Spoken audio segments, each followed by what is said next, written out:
গহপুৰত মুখ্যমন্ত্ৰী কল্যাণী মাৰ আশীষ লৈ জন আশীৰ্বাদ যাত্ৰা আৰম্ভ। গহপুৰত উপস্থিত হৈছে মুখ্যমন্ত্ৰী হিমন্ত বিশ্ব শৰ্মা। তেওঁ মা কল্যাণী দেৱালয়ত মাৰ আশীৰ্বাদ লৈ 4টা সমষ্টিৰ বাবে জন আশীৰ্বাদ যাত্ৰা আৰম্ভ কৰিছে। মা কল্যাণী দেৱালয়ৰ পৰা তেওঁ পোনে পোনে যাব পুৰুববাৰী, গহপুৰ চহৰ আৰু কলাবাৰীলৈ। তাতে ৰাইজক সম্বোধন কৰিব। তাৰ পাছত বিহপুৰী, ৰঙানদী আৰু নাওবৈচা সমষ্টিলৈ ৰাওনা হ'ব। গহপুৰৰ পৰা অৰূপ ভূঞাৰ ৰিপৰ্ট, AIN লাইভ। আজি আমাৰ গহপুৰৰ পৰা জন আশীৰ্বাদ যাত্ৰাৰ তৃতীয় দিন আৰম্ভ হ'ব।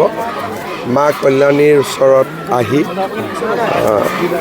প্ৰাৰ্থনা কৰিলোঁ যাতে আহিবলগীয়া দিনবিলাক ভালে কুশলে যায় আৰু আমাৰ অসমত যি ধৰণে বিকাশ হৈছে, অসমৰ উন্নতি হৈছে, ই যাতে অব্যাহত থাকে। ছাৰ, আপুনি আশীৰ্বাদ ল'বলৈ তাৰ মাজতে কথা এটা সুধি, যিহেতু ইলেকশ্যন আহি আছে, আপুনি ছাৰ কিমান আশা কৰিছে? এক্সপেক্টেড ছিট কিমান আছে আপুনি?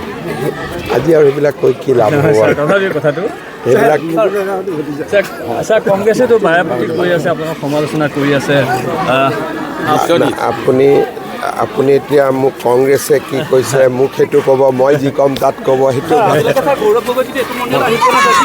একো নাই, মই একো নকওঁ। খালি আশীৰ্বাদ কৰক, ভালে কুশলে হওক।